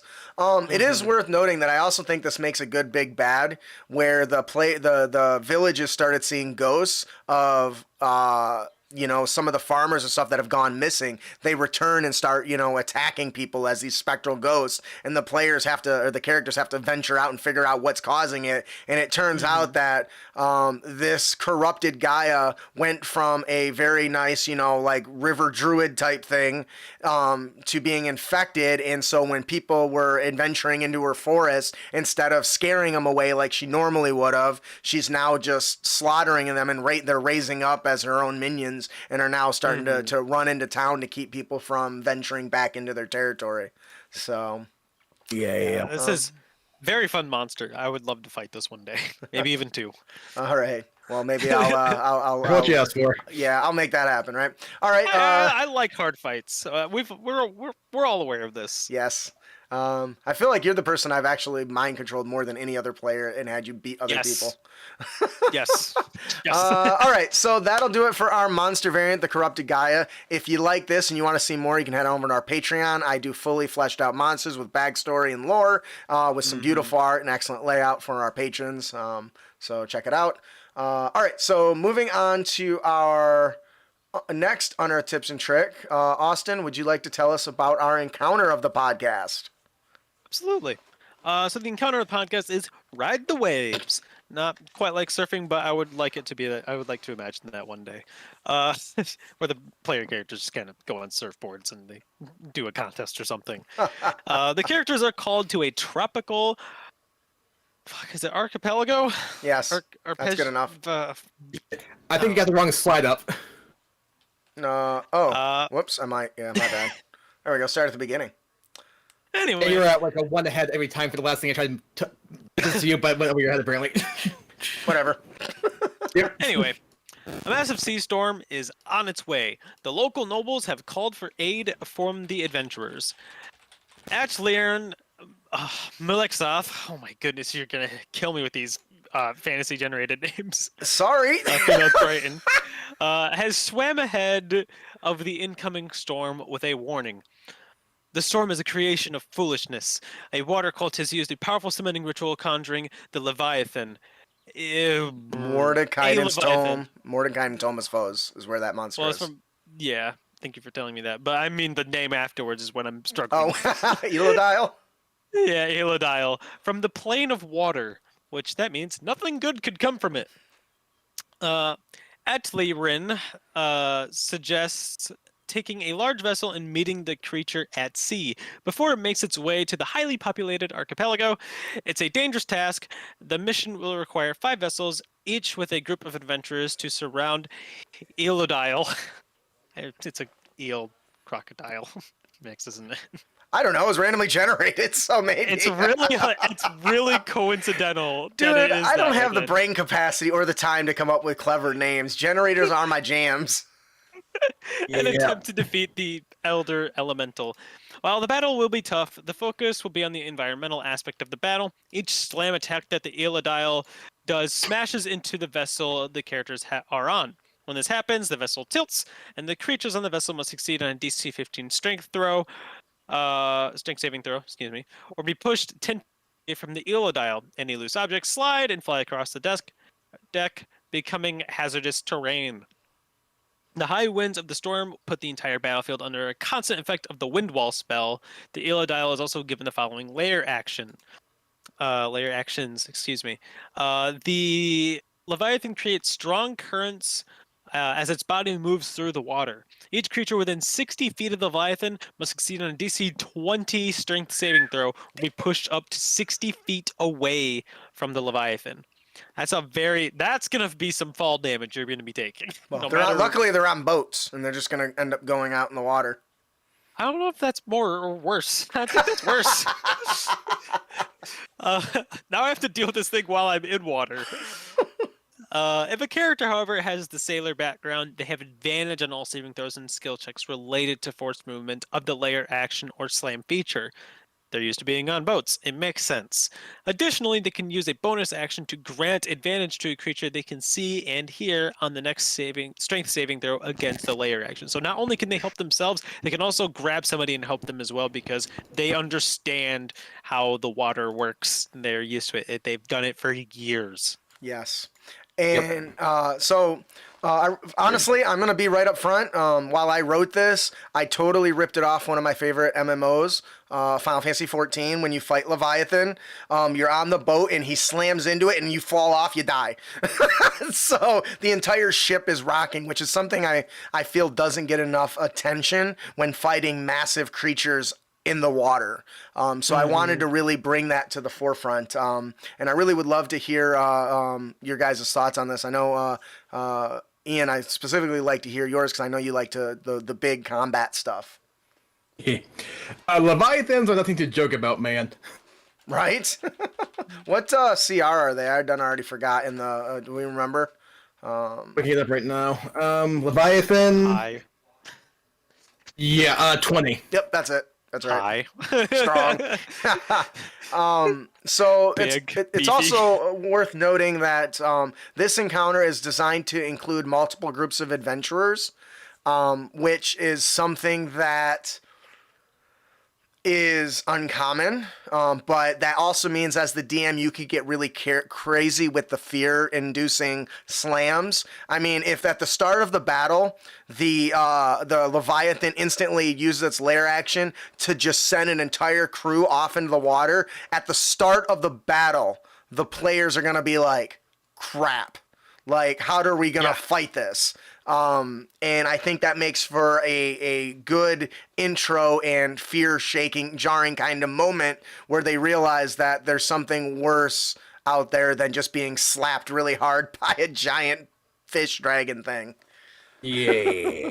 Yeah, and this is also a great introduction to the fact that the other planes of existence don't mess around. We are Right. on a kind plane in comparison most times, Right. which is horrifying to think about when, liches exist. Right. I think this reinforces. I'm gonna be honest about every character I play. Every time we like go out in the ocean, like, wait, we're going on a boat in the ocean. You do know what lives in the ocean, right? Kraken's beer. I'm Kraken's gonna be honest. beer. I would rather run to the moon than be in the ocean. At least on the moon, I know I'm going to die in a pretty precise way. In the ocean, I don't know what's going to happen to me. There's always a bigger fish. The thing that I really like about this is you can expand on this quite a bit. I actually had more to this, but for the purposes of shortening it for the show, I had to cut a lot out. But I like the idea of including some sort of mechanism that the players have to keep tinkering with. Like if I had an artificer in my group, I would love the idea of having like each of the ships have like a Tesla coil thing that snags it, and you have to keep it functioning and maintaining it during the battle, and kind of throw in a skill challenge into it, and applying some sort of weakness to maybe lowering the DC of the attacks or something like that while it's in place. So the players can choose to use it, but maybe they don't want to. It breaks and they're just like, screw it, we'll just fight. It is worth noting that spells like Banishment work very potent on these, but the Leviathan does have legendary resistance 3 a day, so it's going to take a few attempts before it just works, but that is certainly something to keep in mind as a DM if you run this monster, if your players are going to spend the resources to try to banish it. But even still, resisting it 3 times in 3 rounds still can make for an intense battle. I also And even on top of that, like it has an extremely high save as well. So like you would need like, and I know like these characters are going to be strong to begin with to even contest this thing, but it can only go so far before this thing's rolling like a d20, and it's like, it's 16, even though I rolled like a 2. You know what I mean? Like it's like, yes, but also right. There's an asterisk there. And it is worth noting that I left it particularly vague on what happens when you fall in water. What I intended before I had to cut it away was the Leviathan is an elemental. It controls the water. I'm instantly thinking of a funnel that is sucking all the creatures into it, and basically potentially drowning the player characters. Now, this makes spells like fly and underwater breathing become immensely important, right? And so preparation of the combat becomes almost as important as the battle itself in a big giant elemental boss battle like this. The big thing to note once again is in order to make it feel really epic, you need to have debris flying across every time the Leviathan slams into it, and maybe you just roll, everyone give a dex save, and if they fail they take a couple points of bludgeoning damage from random tackle box or cart that just kind of flails about, or maybe a door that came off its hinges. Those are the little things that as a DM you're going to want to include and make sure you bring into full force for your combat scenario. But I promise this will be a memorable moment your players will not forget. So, anything else? I do think it's a nice touch too, though, that those with the seller background taking backgrounds into account into the actual gameplay is a nice touch. Yeah, Yes. and anybody that listens to our show knows that I actively try to do that, because despite the background just being a background, in my opinion, it should be leveraged in every possible case. So I always try to consider that, and I encourage you DMs and GMs to consider those backgrounds when making decisions on things when you build your encounter. For this one, not only the sailor being able to get advantage on all those saves, but also being able to shout commands and give it to at least one other person can offset some of the weaker, physically weaker characters in that respect. So Yeah, that's very important. anything else? No, that's good. We really covered it. Yeah. Next up, we have our magic item, Dust of the Fallen. Ian, would you like to tell us about that? Dust of the Fallen is a wondrous item, which is also rare. This ashen black sand can only be found around desecrated lands, a place where blood was spilled during an evil ritual such as a human sacrifice. When you cast a spell of first level or higher from the Necromancy School of Magic, you can add the Dust of the Fallen to the material components of the spell. If you do, the spell is cast as if it was one level higher, up to a max of 9th level. This consumes only the original spell slot. You can apply multiple uses of Dust of the Fallen to a single spell, and if you do, a spell may backfire. At that point, just roll a d20. If you roll less than 10 plus the number of uses of the Dust of the Fallen, the spell is still successful, but 1d4 hostile ghosts are conjured to the nearest unoccupied space around the caster. And on top of that, an Arcana check of DC 17 is required to gather and store the dust. On a success, the creature gathers enough material for 1d4 uses. In a failed check, the creature gathering the material suffers the effect of the Right Enfeeblement for 24 hours. And this can only be removed by the Remove Curse spell or similar magic. All right. What do you guys think about this magical reagent spell enhancing Dust of Fallen? Could you use protection from evil and good against that? I wonder. If a player took why wouldn't you? If the player character thought ahead of time to do that, hell yeah, yes you can. It's just like, I mean, the question is this an inherent? Well, I guess it's on desecrated land, so. Yeah, it's not just any. You have to find something that's been like corrupted, which is really something the GM has control over, right? And that's something to keep into consideration with any magical item, even whether it's one of these special reagents to enhance spells. Anybody that's been following the show knows that we've been recently experimenting with reagent enhancing spell enhancements, buff foods that can give you temporary, spell effects by crafting them through like special merchants or even maybe a chef. And what do you guys think about this one, increasing it up a spell level? I think that is, I mean, I'm always a fan of that. I always like, especially with necromancy, it's always fun stuff to work with. I like the fact that you are, which is very, again, I really like it because it's very warlocky, very like necromancy, where it's like, you may absolutely use more of this desecrated powder. However, if you do, things may go wrong. Well, yeah, specifically the ghost summoning. Ghosts can possess people. So you might end up be giving up more than just a few hit points. Oh, wait, is that that's the ghost one. If you take the risk of casting it. So you very well be losing your freedom of will for a little while. And that's just one of, I mean, obviously if it attacks you, you're boned too. So there's a lot of different things you can do off that, as well as the Arcana check required. If you fail, you suffer the Ray of Enfeeblement, which is like half damage from your it's not good. your half damage from weapon attacks for a long time. But Ian, what do you think? Just the fact that this is one of the items you made that allows you to upcast, the nice touch. But there's a price for it to be paid potentially. Yes, and I think that, and that's kind of what I wanted to go with this, because I thought that if there was a thing to make me more powerful, what would the cost be? Would it be loss of hit points? Nah, those are easily replaceable. Is it exhaustion? If it was a little more potent, maybe. But what if I tied it to the desecrated lands? Well, what would happen? I was like, well, ghosts, duh.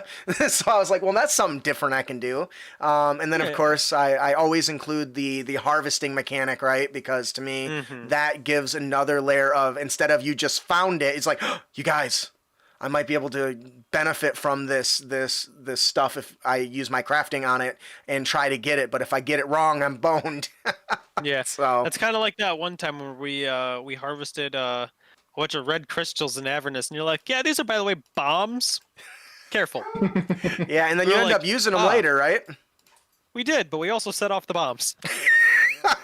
Well, that'll teach you to be careful when harvesting stuff, right? But I mean, it did lead to the cathedral that we needed to go into, so hey, good on us. I would like to encourage all dungeon masters when you're creating magic items for yourself, consider more contemporary ones. Things like this Dust of the Fallen or other reagents that can enhance and empower spells or even just buff up characters temporarily. You can give out way more of those without risk of imbalancing the game.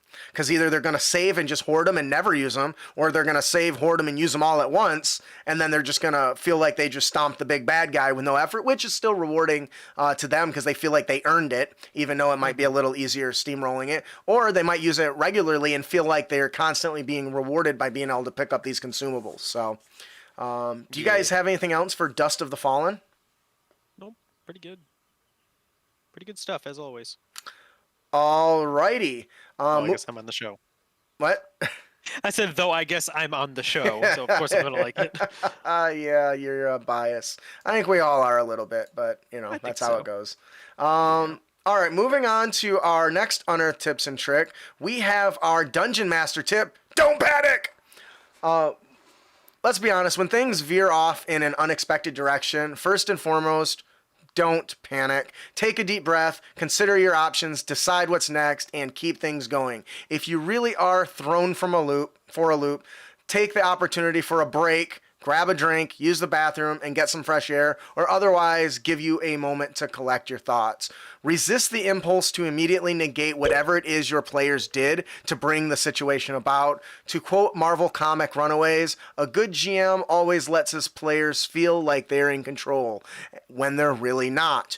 Reversing player decisions is a sure way to make them feel like they are not in control over the direction of the game, which can bring everyone's fun to a screeching halt. So avoid telling other players, no, you can't do that if you can.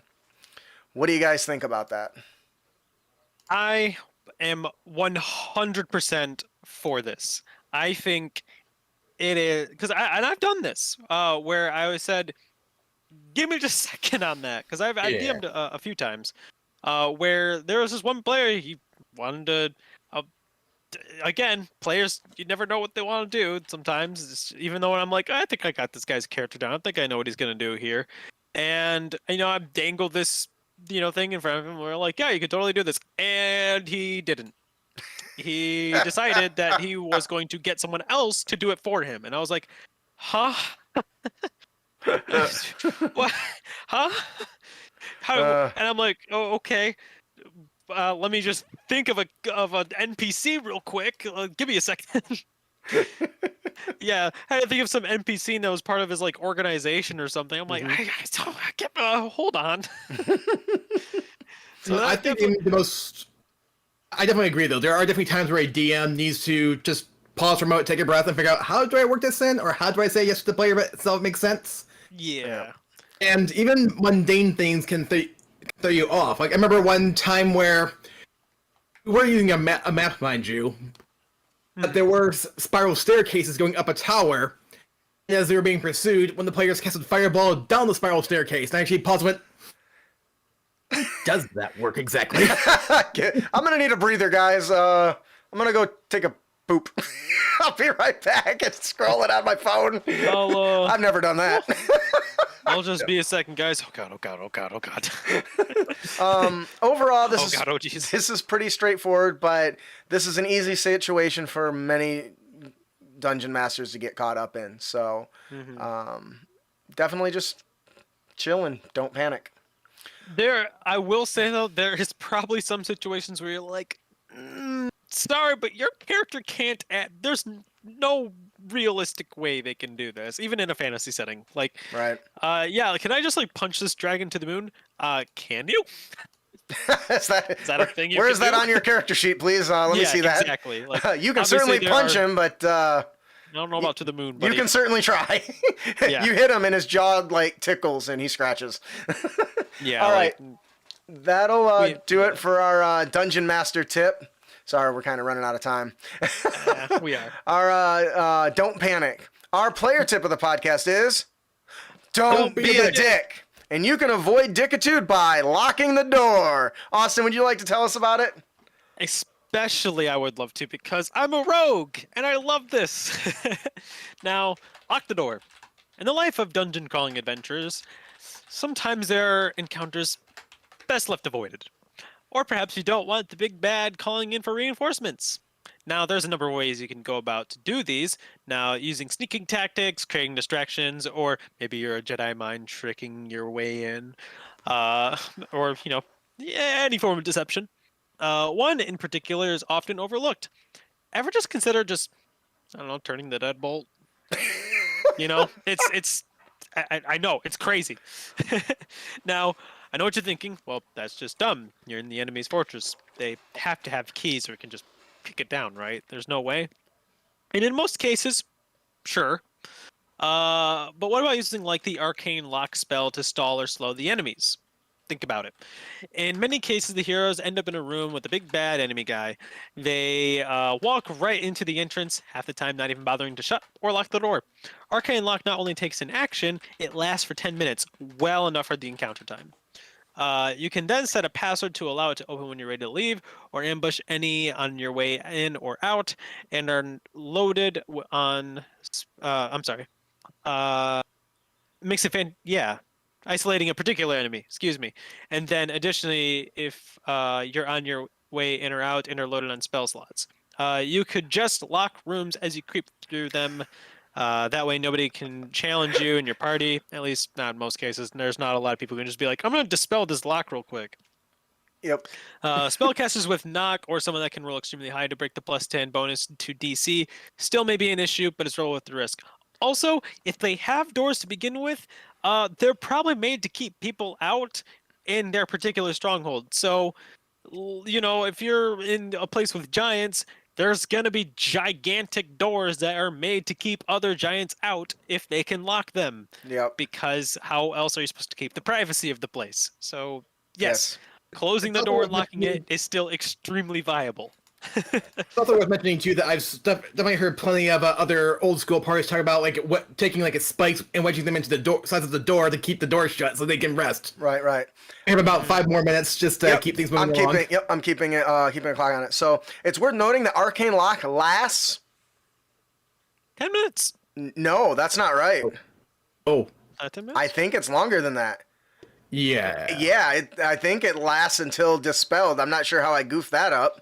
Yeah, it lasts until dispelled, not 10 minutes. So, oh yeah, so that's a big oops on my mistake. I apologize. It's worth noting that this is a great Okay. Casting knock on that suppresses it for 10 minutes. That's probably what happened. I got you. That makes sense. Anyways, this is a great and powerful tactic for players that want to avoid being chased out of the dungeon or reinforcements showing up. So, I think that'll do it for our player tip of the podcast. Don't be a dick. And you can avoid dickitude by locking the door. Before we give away our next project, I'd just like to take a moment. If you like our Unearthed tips and tricks and you like our show in general, you can head on over to critacademy.com or patreon.com/critacademy. We have been publishing books containing all of our Unearthed tips and tricks just for you. We also have a magazine now, so you can pick that up for a couple of bucks and get access to all this stuff. So, all right. We have another prize to give away, our Whitaker's Well of Wondrous items, a D100 table for randomly generating magic items. Ian, who is our winner today? I gotta roll for it still. Oh, let's hear it. And our winner is Landy221. Woo! Congratulations! I assume you're contacting these people through Twitch or whatever. I am. Okay, awesome. Thank you. And collect their emails, and then we'll get that sent to them. All right. Well, congratulations. If you were here and you didn't win, or if you're here and later and not watching now and didn't win, not a problem. You can head on over to critacademy.com and subscribe for your chance to win. Every week on every episode, we give away 2 pieces of fat loots, which has been revolving every single week. So definitely head on over and check that out. We want to thank Dungeon Con, Goodman Games, Cobalt Press, DMs Guild for hosting Dungeon Con online. We've had a blast. It's been a lot of fun. Thank you guys so much. Been awesome. If you would like to, please consider joining us on our next episode. We'll be discussing top 10 spells with alternative uses, kind of like the Arcane Lock we talked about. If you enjoy the show and you want to support us, please visit us at critacademy.com, follow us on social media at Crit Academy, or consider leaving us a review on iTunes. Even if you don't have an iTunes account, you can still leave a review. That way, the podcatchers will know that you like us and show us to more people.